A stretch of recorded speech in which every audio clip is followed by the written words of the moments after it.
The surface looks calm from a distance, a pale, silent world suspended in the darkness of space, untouched, unmoving, almost frozen in time. For thousands of years, it watched Earth from afar, familiar, constant, and completely unreachable. Every culture saw it. Every civilization told stories about it. But no human had ever stood there, until one moment changed everything. A fragile machine carrying 3 men crossed the impossible distance between worlds. Inside it, every breath, every movement, every calculation meant survival. There was no rescue, no second chance. If something went wrong, it wouldn't just be failure, it would be final. And then, for the first time in the history of life on Earth, a human being stepped onto, not in theory, not in imagination, in reality. What they found there was not just silence, it was something far more unsettling, because nothing about the moon behaves the way your instincts expect. The moment you leave Earth, everything you take for granted begins to disappear. There is no air, no wind, no sound, no protection. The sky is not blue, it is a permanent, absolute black, even when the sun is shining directly overhead. Shadows are not soft, they are razor sharp, like cuts in reality itself, and the ground beneath your feet is not what it seems. The moon looks solid, stable, harmless. It isn't. Before those first steps ever happened, the journey itself had already pushed human technology to its absolute limits. The mission known as Apollo 11 was not just a flight, it was a controlled confrontation with the unknown. On July 16, 1969, a rocket taller than a 30-story building ignited beneath 3 astronauts, Neil Armstrong, Buzz Aldrin, and Michael Collins. At liftoff, the Saturn V generated more power than anything humans had ever built. The force was so extreme that it shook the ground miles away. It was not just launching a spacecraft, it was breaking free from Earth itself. Inside the command module, the astronauts were pinned to their seats as the acceleration climbed. Every stage of the rocket had to separate perfectly. Every system had to function without error. There was no room for improvisation, because once they left Earth's orbit, they were no longer protected by the planet that created them. They were alone. The journey to the moon took about 3 days, but time inside the spacecraft didn't behave normally. There was no up or down, no natural sense of direction. Outside the small windows, Earth slowly shrank into a distant sphere, a reminder of everything they were leaving behind. And ahead of them, the moon grew larger. But even then, it didn't feel real. It looked flat, featureless, deceptively simple. But that illusion would disappear the moment they got closer. As Apollo 11 entered lunar orbit, something strange became clear. The moon is not uniform. Its surface is divided into vast dark plains and heavily cratered highlands shaped by billions of years of impacts. There are no oceans, no weather, no erosion to smooth things out. Every scar remains, forever. The landing site, known as the Sea of Tranquility, was chosen because it appeared relatively flat. But flat on the moon does not mean safe. It means slightly less dangerous. When it was time to descend, Neil Armstrong and Buzz Aldrin moved into the lunar module, a separate fragile spacecraft designed specifically for landing. It was not built for comfort, it was built for survival in a place where even the smallest mistake could end everything. As they separated from Michael Collins, who remained in orbit, they began their descent toward the surface. This is where things stopped going according to plan. As the lunar module dropped lower, Armstrong noticed something alarming. The landing area was not as smooth as expected. It was filled with rocks, craters, and uneven terrain, far more dangerous than the simulations had predicted. At the same time, onboard computer alarms began to trigger. The system was overloaded. In that moment, they were seconds away from aborting the mission. Fuel was running low. The margin for error was almost gone. If they didn't land soon, they would have to return to orbit, ending the mission without ever touching the surface. But Armstrong made a decision. He took manual control. Guiding the module across the surface, searching for a safer spot, he burned through the last reserves of fuel. The spacecraft hovered, drifting over a hostile landscape with less than 30 seconds of fuel remaining. And then, finally, it touched down. A moment so quiet, so precise, that it almost didn't feel real. Houston, Tranquility Base here. The Eagle has landed. For the first time in history, humans were no longer confined to Earth. They were standing on another world. But the most surreal part was still ahead. Because landing on the moon is one thing. Stepping outside is something else. Inside the lunar module, Armstrong and Aldrin prepared for what no human had ever experienced. Every movement had to be deliberate. Every system had to be checked and rechecked. Their suits were not just clothing, they were fully independent life support systems. On the Moon, your body cannot survive even a few seconds without protection. There is no atmospheric pressure. Without it, bodily fluids begin to vaporize. Oxygen escapes. Consciousness fades almost instantly. The temperature swings are extreme, ranging from intense heat under direct sunlight to freezing darkness in shadow. And yet, within this environment, they were about to walk. When the hatch finally opened, Armstrong climbed down the ladder slowly, not because of hesitation, but because every step had to be precise. The surface below him was unknown. Its texture, its stability, its behavior under pressure, all of it was uncertain. As he reached the final step, he paused. Below him was a world no human had ever touched. And then he stepped off. The moment his boot pressed into the lunar soil, something unexpected happened. It didn't feel like rock. It felt like powder.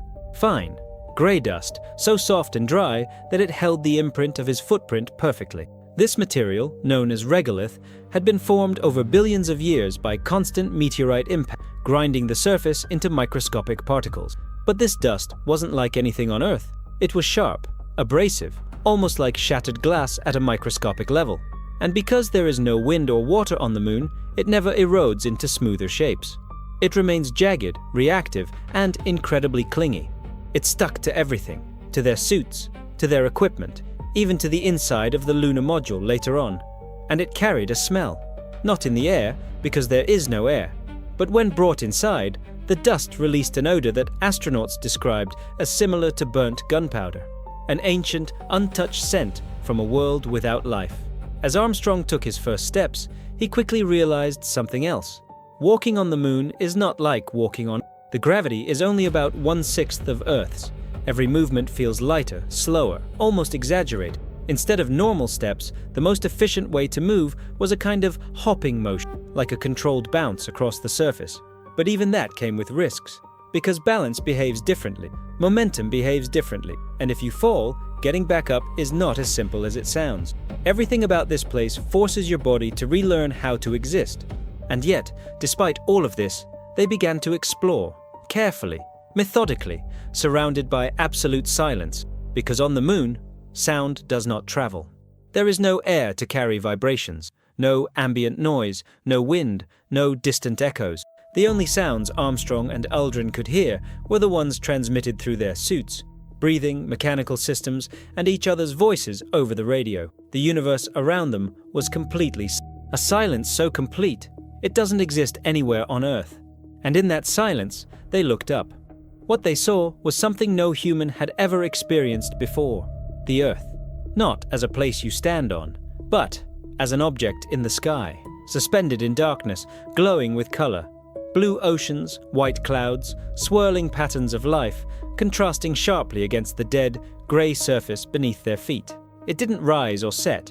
It just hung there, constant, distant, fragile. From the Moon, Earth looks small, not insignificant, but contained, finite, a single, isolated world in a vast, empty space. And in that moment, something shifted, because standing there, on a lifeless surface billions of years old, looking back at the only world known to support life, the perspective changes in a way that no image or description can fully capture.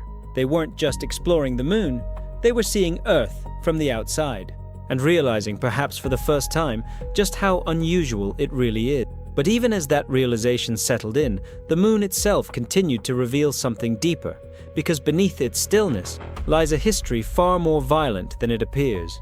And the surface they were walking on was not just ground, it was evidence. The ground beneath their boots was not just dust and rock, it was a record.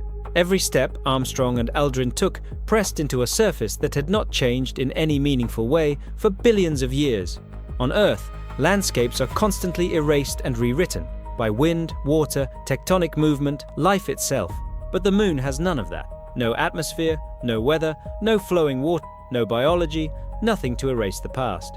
Every crater, every fragment, every layer of dust is preserved like a fossilized memory of the early solar system. The surface they were walking on had been exposed to space for unimaginable stretches of time, absorbing impacts, radiation, and extreme temperature cycles without interruption. And those impacts were not rare events, they were constant. The Moon is covered in craters because it has no protection. On Earth, most incoming objects burn up in the atmosphere or are softened by geological processes over time. On the Moon, anything that hits directly, at enormous speeds, with nothing to slow it down.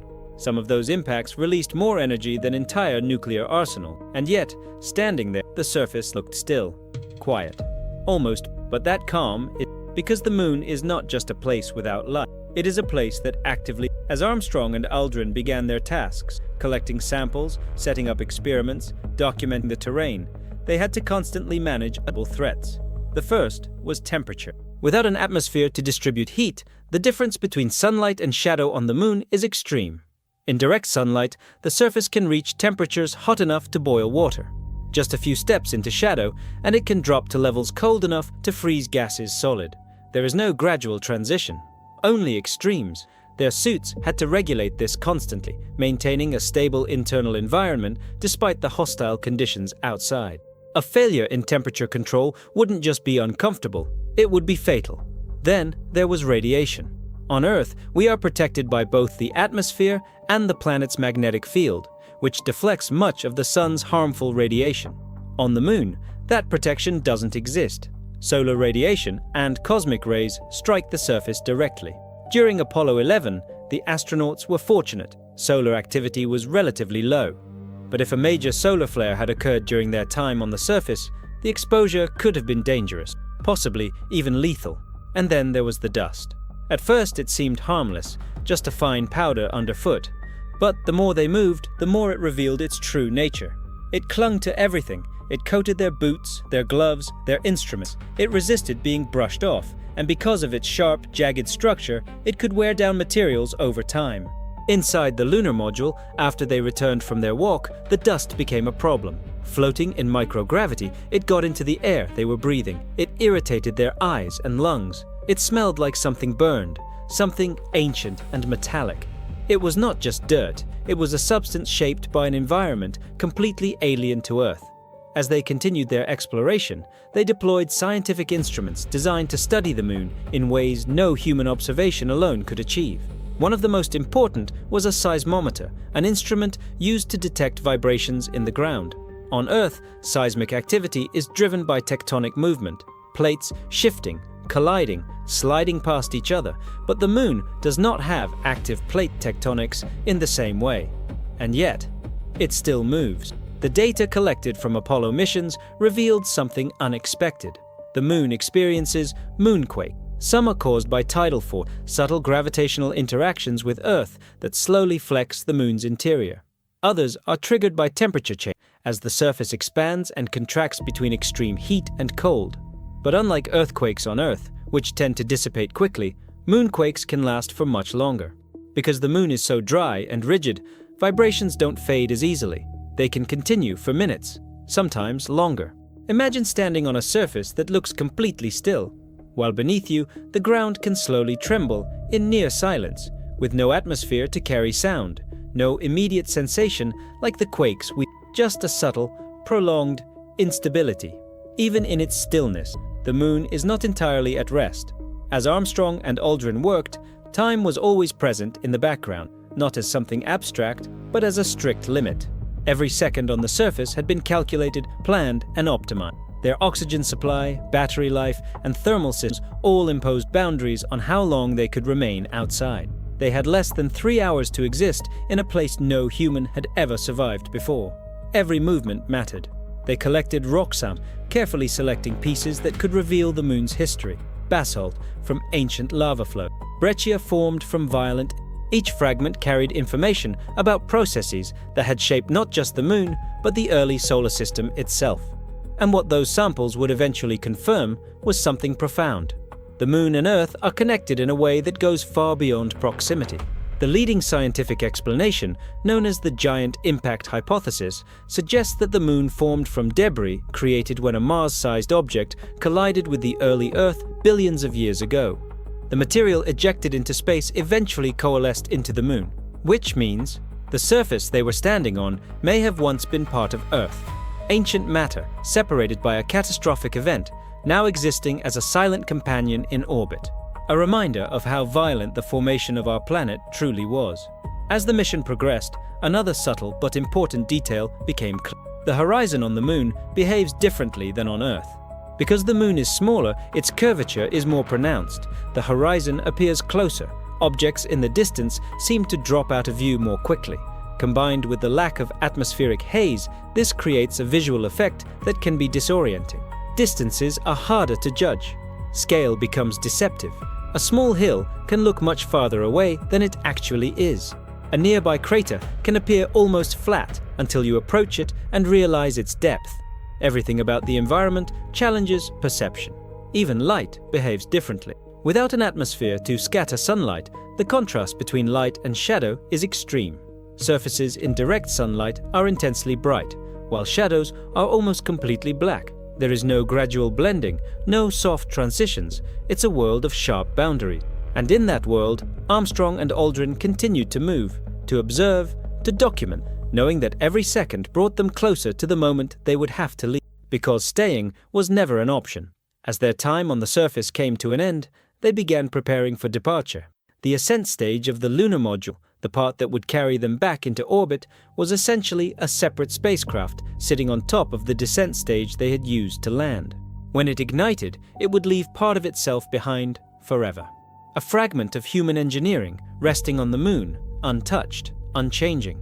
They climbed back inside, carrying with them samples, data, and something less tangible, an experience that could never be transmitted through images or words. Then, the engine fired. In an environment without atmosphere, the ascent looked almost unnatural. No roaring flames spreading outward, no clouds of exhaust billowing across the surface. Just a controlled burst of force, lifting the module upward in near silence, rising away from the Moon, leaving behind footprints that may remain there for millions of years.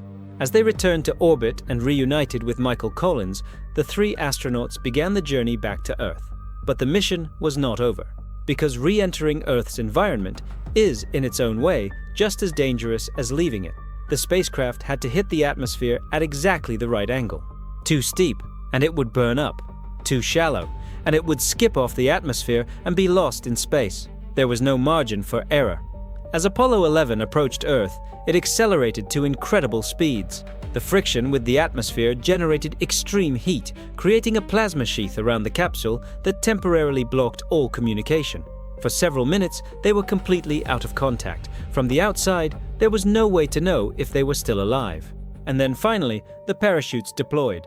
The descent slowed, and the capsule splashed down into the Pacific Ocean. They had returned, but something had changed, not just in them, but in how humanity understood its place in the universe. Because for the first time, we had physically left our world and come back. And that raises a question that still echoes today. If we could reach the Moon once, why does it still feel so far away? Because the reality is, the Moon is not just distant in space. It is distant in nature, a world that looks simple, but becomes more alien the closer you get. And even now, decades later, we are still trying to understand everything it represents, not just scientifically, but existentially, because standing on the Moon is not just about exploration, it's about perspective, and once that perspective shifts, it never fully returns to what it was before. But there is one more layer to this story, something less visible, something that goes beyond the mission itself, because what Apollo 11 truly revealed wasn't just the Moon. It was the limits of being human in a place where nothing is designed for you to survive, and what it takes to cross that boundary anyway. What Apollo 11 proved was not just that humans could reach another world, it proved how fragile that ability really is. Because everything that allowed Armstrong, Aldrin, and Collins to survive beyond Earth was temporary, artificial, and incredibly limited. The spacecraft, the suits, the life support systems, none of it changed the Moon into a place humans could belong. It only delayed the consequences of being there. On the Moon, survival is not natural. It is constantly maintained. Every second outside the lunar module depended on a closed system, oxygen being supplied, carbon dioxide being removed, temperature being regulated, pressure being sustained. The suits they wore were not protective gear in the usual sense. They were miniature environments, designed to replicate just enough of Earth to keep a human alive. And even then, the margin for failure was extremely small. A tear in the suit, a malfunction in the cooling system, a failure in the oxygen supply, any of these could become fatal within minutes. There is no redundancy in nature on the moon, no fallback, no second layer of safety, just exposure. This is what makes the achievement so profound. Because when you remove all the technology, all the engineering, all the systems, what remains is a human body that is completely incompatible with that environment. The moon is not hostile in an active sense. It doesn't attack, it doesn't change. It simply exists in a state where life, as we know it, cannot function. And that kind of hostility is absolute. During their time on the surface, Armstrong and Aldrin were aware of this at every level, not as fear, but as constant awareness. Every movement had intention, every action had a purpose. There was no room for distraction, no space for error. Even something as simple as turning your body required effort. The suits were pressurized, which made them rigid. Moving an arm, bending a joint, gripping an object, all of it required force against the internal pressure of them. Over time, this became physically exhausting. Tasks that would be trivial on Earth demanded energy and focus. And yet, despite these constraints, they worked with precision. They planted instruments, they collected samples, they took photographs that would become some of the most iconic images in human history. Not staged, not enhanced, just moments captured in a place where no human had ever been. But beyond the visible actions, there was something else happening, something psychological. Because being on the moon is not just physically different, it is cognitively disorienting. There is no atmosphere, which means no sky as we understand it. Even in full daylight, the sky is black. Stars are not visible from the surface due to the brightness of the sun, creating an unusual contradiction. A bright landscape under a dark, empty sky. There are no familiar references, no trees, no movement, no life, nothing that the human brain is used to processing. The horizon is close, the terrain is repetitive, and the silence is total. It creates a kind of sensory isolation that is difficult to replicate anywhere on Earth. And then there is the awareness of distance. On Earth, no matter where you are still within the same environment, the same atmosphere, the same biosphere. But on the moon, that connection is gone. You are not just far from home. You are completely separated from. That realization doesn't always come as a sudden shock. It builds slowly, through small detail, through the way your voice sounds inside the helmet, through the absence of wind, through the way your footprints remain unchanged behind you, and through the constant presence of Earth in the sky, visible but unreachable without the systems keeping you alive. It creates a kind of dual awareness. You are present in one world while constantly aware of another. And that changes how you think. Astronauts have often described this shift as one of the most significant aspects of space travel. Seeing Earth from the outside doesn't just provide a new view, it alters the context of everything. Borders disappear, distances compress. The planet becomes a single, continuous system, finite, self-contained, and, in many ways, fragile. From the moon, there are no signs of human conflict, no visible divisions, just a sphere of color and motion in an otherwise empty space. And beneath your feet, a world that has none of that. No water, no atmosphere, no life, just geology and time, billions of years of it. The contrast is not subtle, it is absolute. As Apollo 11 concluded, what was brought back to Earth was more than rock samples and data. It was proof, physical, undeniable, that humans could extend their presence beyond their home planet. But it also revealed how incomplete that extension was. We did not conquer the moon. We visited it, briefly, carefully, and then we left. The footprints remain there to this day, undisturbed. The descent stage of the lunar module still stands where it landed. Instruments placed during the mission continued to send data for years, long after the astronauts had returned. Nothing has erased those traces, because nothing on the moon changes quickly. And yet, despite this permanence, there is a sense that the mission itself was only a beginning, a first step into something much larger. Because if reaching the moon required that level of precision, risk, and coordination, what does it mean to go further? To Mars, to the outer planets, to environments even more extreme, more distant, more unforgiving. The moon is close, relatively speaking. And even there, survival depends entirely on systems that must function perfectly. it raises a fundamental question, not just about technology, but about the nature of exploration itself. Why do we go? Why do we take those risks to step into environments where we do not belong? Part of the answer lies in curiosity, the same force that has driven humans to explore oceans, mountains, and unknown regions of Earth throughout history. But space is different, because it is not just unknown, it is incompatible.